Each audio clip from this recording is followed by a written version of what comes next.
this week's episode. You know what? Usually we introduce what the topics are, but not this week.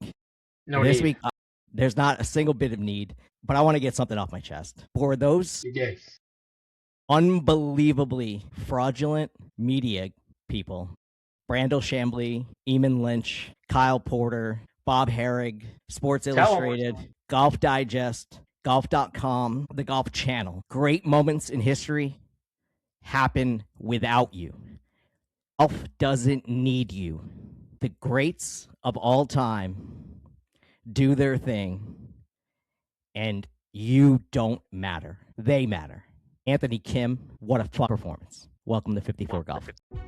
Welcome to 54 Golf. I want to start off today's show with...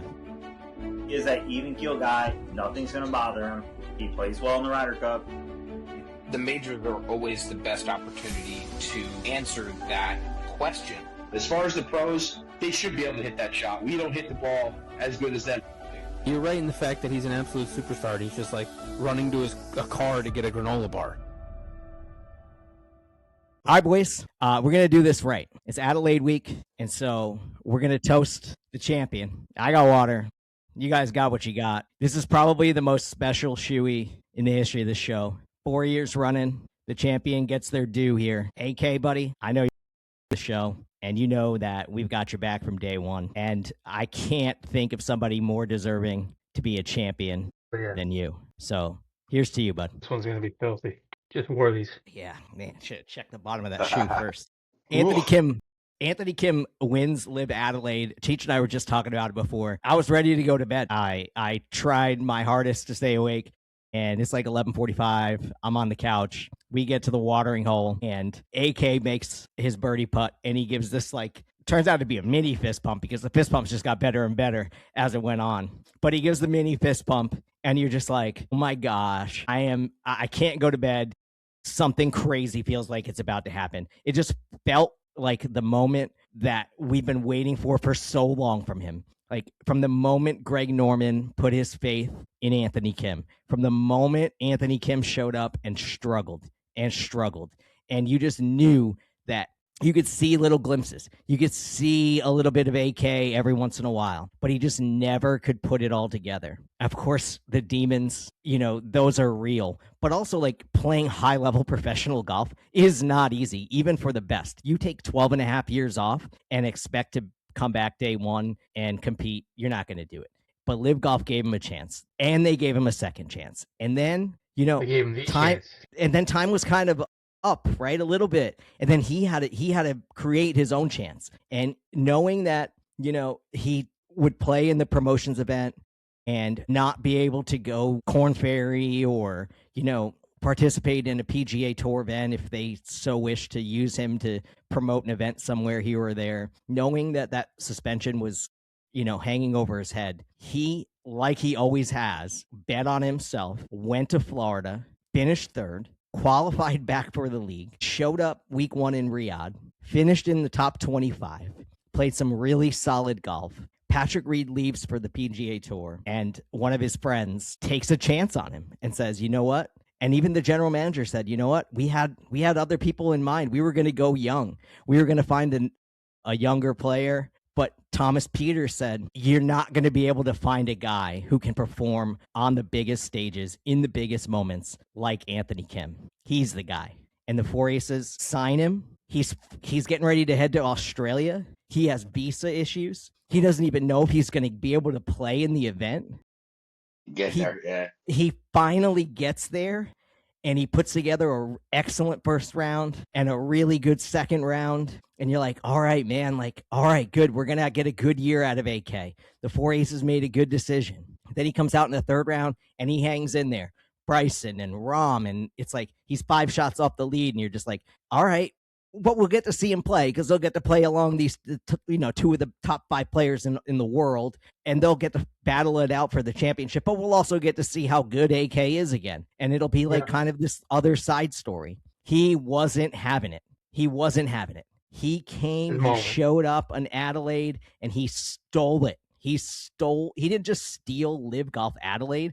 He literally stole the moment from golf history. He literally took sports history into his own hands and said, this is my story, and I'm gonna put myself in the position that I need to be in down the stretch. And he continued to make pars, and those guys didn't play well, but he took advantage of that and stayed in it, and pars and a birdie here or there. And he put himself like just being able to reach with 7, 8, 9, 10, 11 holes to go. He's like kind of right there in it. And then he went full blackout mode. And it was one of the most incredible sights, feats, sports, hour and a half, glued to the TV, tears, goosebumps, and all of this. And there are still haters who didn't watch, robbed themselves of seeing one of the greatest performances in the history of sports, still want to downplay this story. Shame on you. Shame on you. You don't deserve Anthony Kim. Agreed. Anybody that sits there, no matter what level of golfer they are, whether it's professional, college, the everyday weekend golfer, to sit there and say what he did is not incredibly difficult, let alone near impossible. Coming back after 12 years, all the adversity he had, not only personally, but even professionally on the golf level in the last couple of years, trying to prove that he could play with the big dogs, and then to come out, shine, play an amazing couple days of golf, and come out elite and on top of the leaderboard with someone, like you said, some of the best golfers in the entire world. It's a story we'll be talking about forever. And some people are still going to downplay it, like you said, forever. But they're out of their mind. Any real golfer knows how hard and how difficult that was and couldn't do it themselves. It's an unbelievable story. And that's just somebody who maybe got hurt and was out of the game for 5 years or 12 years in his case. But you're talking somebody who's seen the bottom of the bottom, stared at death, right? Drug-ridden, crack house, just the end of everything he knew from a professional golfer to this. And then to come back and rise out of the ashes and just win, it's unbelievable. Good for you, AK. You know, fuck what everybody, all the naysayers say about him and everything he's done. It's remarkable what he went through. Look at what everybody's saying about him that plays with him. Look what Dustin said. Look what Bryson said to him. Look at Rahm. Look what Cam Smith said about him. How Cam Smith felt lifted up about this whole story and him doing this. I mean, it's just unbelievable. And I'm so proud of him. I cried this morning. I slept through it last night. I got up this morning from text messages from these guys seeing that he won. I was watching videos. I was literally crying. I was so incredible what this means to the three of us at least, and what this means to the whole golf world. You know, I'm sure, listen, Tiger Woods may not come out and say something, but that Tiger and him used to be boys. I'm sure Tiger feels so great about this, knowing what he went through and the fact that he's sitting on top of LIV Golf right now after struggling and now making it back to the top. He's back to the top. Let's just hope he can keep it there. I'm so proud of you, AK, man. Can't say it enough. Just say one more thing. Like you brought up Tiger Woods. You know, everybody says that that's the greatest comeback in sports history. To come back after the spinal fusion and to win the Masters. Yeah, it's absolutely incredible, but you have to put this into perspective of what it is. 12 years, drug. They're going to say, oh, well, drug different than being hurt. He was hurt. He did go through. He went through everything a human could possibly go through to be beaten down, and to come out of that after such a long stint. It's up here. It's up here. We're glossing over something that's so important to this story, that, you know, a detail that is so personal that, you know, even when he tried to share some things that he went through, you know, there are obviously some things that are just, like Jay mentioned, such the bottom of the barrel that, you know, embarrassed or ashamed or, you know, I'm sure he felt all of those feelings. I'm positive he felt all of those feelings. But for him to come out when he came back to the LIV Golf League and say that he considered ending his own life, like getting to that point, like jeez, man, I can't even that's think. The better option than being here, you know. I can't imagine a human being being in that low, and to go from that low to the high that he is on right now is something that everyone who is down and out right now should look at and take inspiration from. The bottom is the bottom for a reason, because you can only go up from there. And it wasn't overnight for Anthony Kim. He continued to struggle on the course. I'm sure he's had his struggles off the course as well, dealing with addiction. But let him be that inspiration. And if you're out there now and need to see or hear something, Anthony Kim said it best. don't fucking quit. Don't fucking quit. Absolutely right. It's just totally. It's up there. I mean, it's one of the greatest. I mean, in my lifetime, it's the greatest comeback story in life, let alone golf. Correct. In Yeah, life. it's more than just the sport, the comeback part of the sport. What I was getting at with the Tiger Woods thing. Both incredible stories, but his is just it's real life. It's beyond injury. And he came from a high, the highest of highs, winning on the PGA Tour, being a stud, losing everything, and working to get back to that pinnacle. That's incredible. It's not just I was handed crap life and somebody found me and I'm digging myself out of it. I'm going to get to the top. He had the top. He went to the absolute bottom and made it back to the top. Incredible story. Incredible story. We can talk about the golf a little bit here too. As far as we're getting to OWGR and all of that, and how now he's climbed his way to the top. He's like going to be around like number 200, and if in the next 2 or 3 events he finishes decently high, like he could finish in the top 3 in the LIV standings. He's where he is right now, and if he hangs on to that top 3 spot, and is above all the other guys who aren't eligible for majors, like he could get an invitation to a major championship through LIV How Golf. amazing would that be? And it was instant last night. It was instant last night. Like the people who know what he means to golf were immediately saying, Augusta, RNA, USGA, do the thing. Put this man in that position again. He earned it. I don't know what you guys think about that. If there are exemptions everywhere, there are special cases everywhere in golf. Does he deserve to get the invitation to, let's say, the Masters? Cheech? I want, as an AK fan and a LIV guy, I want to say absolutely. I want to see him go out next tournament, another high finish. But keep it going. If he could keep it going, I say absolutely. Because people are going to say that that's great, but let's see him continue to do it. Once he just all right, he played good last week, and then this week goes out and wins. Well, what happens if he finishes last next week, or in Hong Kong? So to me, I want to see him keep doing it. Of course, I would love to see him play. I don't. I'll be honest with you. I don't see him getting in the Masters field. I could see him playing in probably the Open Championship or maybe even the U.S. Open if he continues it. But I think the Masters is right this point is a stretch. Next year, I could absolutely see if he stays in the top, even in the top 5 all year, I could see him being invited to play in the Masters next year. Man, if he gets an invite to any major and contends or wins, you kind of think like, how could it be better than what just happened? That feeling. But imagine that, man. I hope this is a huge ride for him. I hope he runs with it and he just continues to play really good golf and shows himself, his family, his fans. And again, he only cares about himself, which is good. It's himself, and his family. That's all he should care about. He's doing it for himself. But I just hope that he can continue to show everybody that AK's here to stay. And he's playing good enough golf to do that. Like, we can talk about the story, and this is just one moment, and it's a great moment. It's a historical moment. It's an all-time sports moment for sure. But like, you look back to January when he fought off a hungry field to qualify back into the league. And then you look at the opening event where, he's a wild card and he proved himself enough to have Dustin Johnson and the 4 aces, even consider him as an option to replace Patrick Reed. And then the first chance he gets, he comes out here and he beats Bryson by 11 and Rahm by 8 on the last day at LIV Golf's biggest event in front of the largest sporting event crowd in the history of Australia. That includes cricket. That includes, rugby. Wild. That includes all of it. And like his golf game is there.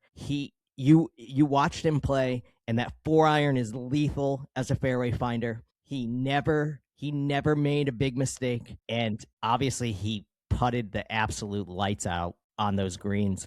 And you just hope that that part of him, that part stays, because we want to watch him play good golf, not just in 1 week. We want to watch him play good golf throughout the year, like Cheech said. Yeah, he showed he's more than capable, but now we want to stay. And listen, we've been openly pulling for him since he came back. That every week all we wanted to do was talk about him being a, you know what I mean? Like we were always hoping that he wouldn't be where he was the first couple of years down at the bottom. We were always hoping to have this story to talk about this because if you go back to our shows from when he first signed, we were jacked about it. We were all, well, let's rip out the belt buckles, like let's get on the AK train again. And it's just remarkable. I just want to see him keep it going. And like, don't sleep on the four aces this year with him being on that team now. Like, is it possible that they got better getting rid of Patty Reed and having AK come now? It's interesting. I'm glad you mentioned that. I think there is something to getting an influx of somebody new on the team. Thomas Dietrich obviously makes the team better.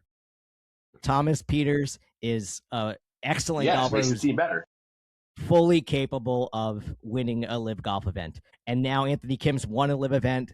We know Dustin Johnson is, in the twilight of his career, but certainly could put a week together somewhere on the schedule where he could be up at the top of the leaderboard as well. Dude, the four aces are back, man. We need to hope this isn't a Danny Lee situation. This is like, no, but I think as sticking with the four aces stuff. I think this Anthony Kim playing well and then playing well as a team. I think it's going to kick DJ in the ass, and he's going to be like, you know what? Let me get in on the action. Yeah, he needs to show up. Let me do this. I do want to touch on Jay's team as well, just a little bit here. The big storyline was Anthony Kim, of course. That is unbelievable. But Ripper GC winning the team event on their home course in front of that ridiculous crowd at the last event that LIV Golf's ever going to play at the Grange as they move to a new course next year. Adelaide converts a course downtown for the future into an event hosting that will see even larger crowds and even a better environment. If you can believe that, if there's a better environment than the Grange where 25,000 people are following you down the fairway on the 18th every single year and this happen. It's just insane. But they promise that it's going to be even bigger and better spectacle. Last week, we mentioned that South Africa is going to push them for attendance, and everything's heading in the right direction. But I do want to get your guys' thoughts on just how awesome it is to see these national teams that LIV has put together put on performances in their home arena. I mean, how cool is that? You can only find that in LIV. It's pretty awesome. But we want to see the teams do it, in their countries. Obviously, we want to see it more often that those guys win. Like we go to Hong Kong, we want to see. I know it's not the same country, but we want to see Korean GC do well. We want to see the guards kick everyone's ass down in South Africa. And then when we're back in the States, you want to see the four aces, win. You want to see Smash win. You want to see those teams win. I mean, it is kind of cool. Listen, that Rippers team, when I said at the beginning of the year, was going to be a lot different of a team this year because of Cam. Cam's played the first 2 weeks already. I mean, let's go, and we're all sleeping on Lucas as well. So I mean, they look like the team to beat going this far so far. Jay, what's your thoughts on the Rippers? Give me an outlook for the rest of the season here. They got at least 5 more wins in them. I'm calling it now. Woo! Yeah. I know it's heavy, but I think they got it. Woo! I think they're capable, and it's my team, it's my boys. Aussie. I agree with you. Also, I agree with you. What? Ben Hahn was a good choice. It was a good pick this week. I think he had like 9 or 10 under. Yeah, that's solid for taking. He did, but I made up 2 shots on you, and I didn't get team points. I had Legion, so I got team points also. Yeah, I didn't. Aren't they came second? I had Abe, and I made up 2 strokes on it. I made up who? Legion? Yeah, Legion was definitely top 3 when I did the points. Yeah, so. Don't skip me out on points. We're already starting to distance ourselves from all these other guys. No, I did. I got you this week. I already got you this week. Because without your 3, I would be ahead of you. But you got your 3 this week. I gave you your 3, so it's all right. We're already running away. We're already up by 20-something strokes on 3rd place. Yeah, I took Answer and I took Torquay, so I didn't get any team points there. But yeah, we're 20 points up on 3rd place already. So. Yo. Austin's gonna look great in the skirt this year. Dinsmore's looking great right now. Dinsmore North. If you don't know what we're talking about, we're talking about our season-long one and done contest where we pick a player every week, and then you can't take that player or anyone from that team again for the rest of the year. And then we also pick a team every week, and the winner is the person who gets the honors of putting together the 54 golf outing for the year. And the last place finisher, we just call it the J. The J gets to wear a skirt every single year. Because I'm the only one that really did it. Chris wore shorts, cheater. He's the first 2-time winner. But yeah, your skirt from Goodwill last year was pretty fantastic. It looked perfect with your Ripper shirt. It was right there hanging. It's hanging up on the wall. It's hanging up on the wall. Right there. You got. Well, I know in the Aaron first did take year. us to the most ghetto Goodwill I've ever been to in my life. That is true. That is true. I know in the first year when we started this bet, we all kind of teased on where we would go. How about you guys? Where would you potentially go if you won? I'll go first. When I win this year, we're going to Sea Island, Georgia. Sweet. I'm not I gonna like go the too sound of far that. from that. I think RTJ Trail again was all. That was so fun. I'd go somewhere different along the trail, but I thought that was awesome. You know, there are so many obviously great golf locations in the South. I would want to come up by you guys and do something a little different. I'd want to, maybe do some New England courses. The courses that don't really get like all the hype are really pretty out Massachusetts or Vermont or somewhere like that where there's like I know a bunch. So I've the list, Aaron, if you ever want to go up that way. I mean, if we do it, it would be only when it's warm because, I got the skin now. I got the southern skin. Yeah. Anything below 50, you're done. It's 68 degrees outside and 71 in my house right now, and I got a freaking quarter zip on and freezing. It About 14 it out was right 40 degrees today. I'm out in it. No, it's still 35 degrees out right now. It's beautiful. Yeah, no, it was beautiful. It was. 40 was beautiful. You guys are disgusting. I had the blow up swimming pool out there. So we got a week off until another LIV event, and we never really know what to talk about. 2 weeks off, excuse me. 2 weeks off till another LIV event. During the season, we never know what's going to pop up or what is going to be the hot topics. And so if you guys have any ideas, if you're watching and listening right now, we'd love to hear from you.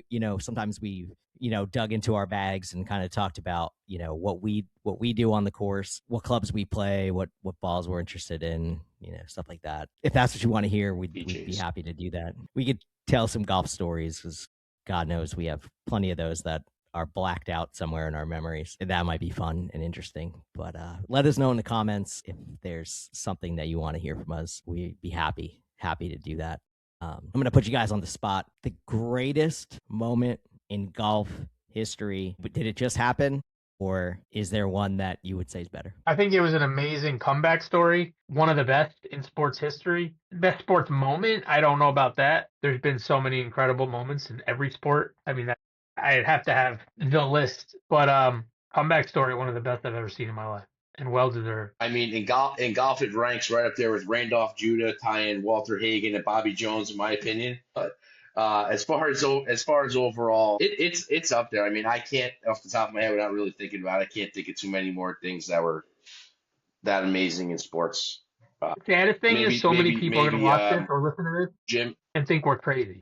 We started the show with that. It's insane. They're just going to think we're still LIV Golf, that intermediate, blah, blah.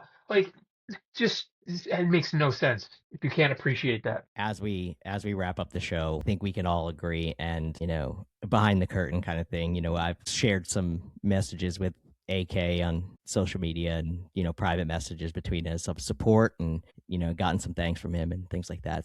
This is not a look at me type of thing. But the only thing I said to him today after this moment was, this is not the end of your story. We're behind you and keep it going because there's more. There's more to this. This ain't it. All right. Check us out on Instagram. Check us out on Twitter. Oh, thank you so much. I forgot to mention this. Thank you all. Thank you all so much. We hit the 3K mark, blink. We went to get to 1,000 took 2.5 years. To get to 2,000 took a year. To get 3,000, it took 4 months. So that's this kind of curve. It's unbelievable. 500% increase. Thanks everybody. Over the last 365 days. Thanks to Austin. There's a lot of people in India. Man. India is creeping up our list of countries that this show gets watched and listened to. It certainly was. It what's the common denominator? Who comes on all of a sudden? I was gonna say, I'm not trying to, Man. It's not quite on the level of the Four Aces signing Anthony Kim and him winning LIV Golf Adelaide, but I think our signing our international signing this year is up there with some of the best Found him in a signings dumpster at in sports. Poughkeepsie. All right, guys. What a moment. So happy we could share with all of you. Thank you so much for watching and listening. We tip our hat to you. And AK, man, we love you, bro. 1% better. Sober is dope. 1%. Love you, kid. Let's get the fuck out of here.